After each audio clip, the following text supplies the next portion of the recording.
টাঙ্গাইলের সখীপুর উপজেলার কালমেঘা গ্রামের একটি নির্জন রাস্তা। গভীর রাত পেরিয়ে ভোরের আলো ফুটতে শুরু করেছে। গ্রামের মানুষ যখন দিনের কাজের প্রস্তুতি নিচ্ছেন, তখন রাস্তার পাশে প্লাস্টিকের বস্তার উপর শুয়ে থাকা এক অসুস্থ মানুষকে দেখে থমকে যান সবাই। পাশে দুটি ব্যাগ, শরীরে অসুস্থতার ছাপ, চোখে মুখে ক্লান্তি। এই দৃশ্য মুহূর্তেই ছড়িয়ে পড়ে পুরো এলাকায়। Premium commercial space is now for rent. Featuring ample parking and excellent accessibility, this 4,200 square foot space is ready. Elevate your business and call us today. 50 বছর বয়সী এই মানুষটির নাম জামাল উদ্দিন।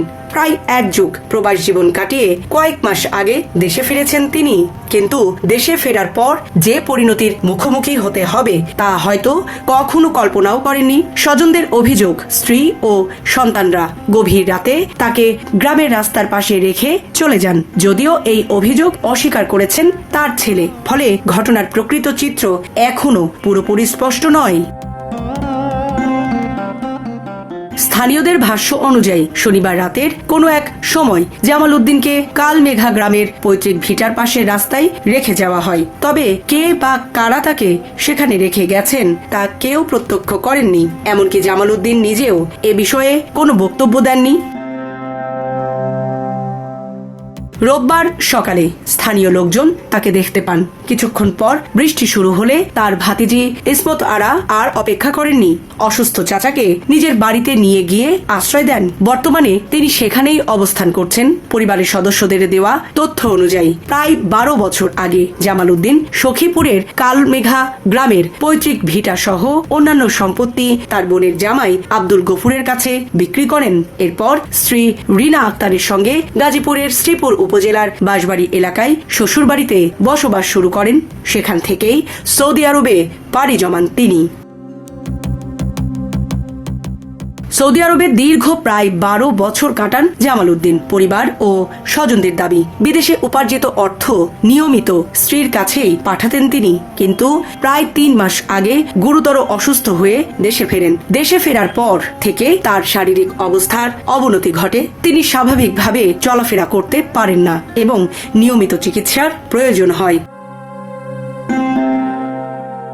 জামালের ভাই আব্দুল জলিল অভিযোগ করেন, বিদেশে উপার্জিত প্রায় সব অর্থই ভাই তার স্ত্রীর নামে পাঠিয়েছিলেন। অথচ অসুস্থ অবস্থায় দেশে ফেরার পর স্ত্রী ও সন্তানরা তার চিকিৎসা ও দেখাশোনার দায়িত্ব নিতে আগ্রহ দেখাননি। তার ভাষায়, একজন অসুস্থ মানুষকে এভাবে রাস্তায় ফেলে যাওয়া কোনোভাবেই মানবিক হতে পারে না।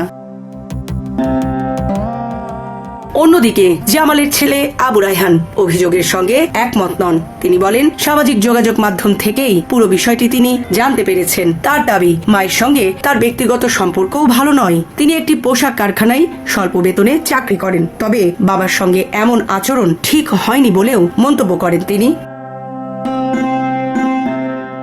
ঘটনার পরপরই সামাজিক যোগাযোগ মাধ্যমে বিষয়টি ব্যাপক আলোচনার জন্ম দেয়। অনেকেই এটিকে মানবিক মূল্যবোধের চরম অবক্ষয়ের উদাহরণ হিসাবে উল্লেখ করেছেন।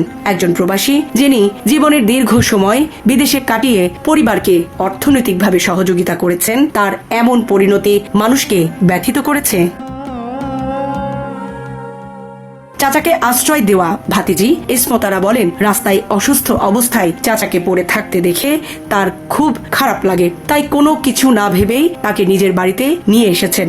যতদিন প্রয়োজন হবে তিনি চাচার পাশে থাকার চেষ্টা করবেন। জীবন অবাক না করলে কে করবে? 28% মিল্ক ফ্যাটের অবাক করার সাথে ফ্রেশ মিল্ক পাউডার। জীবন অবাক করুক প্রতিদিন। জামাল উদ্দিনকে ঘিরে এই ঘটনাটি কেবল একটি পরিবারের সংকটের গল্প নয়, এটি প্রবাস জীবনের ত্যাগ, পারিবারিক দায়িত্ববোধ, অসুস্থ মানুষের অধিকার এবং মানবিক মূল্যবোধ নিয়েও নতুন করে প্রশ্ন তুলেছে।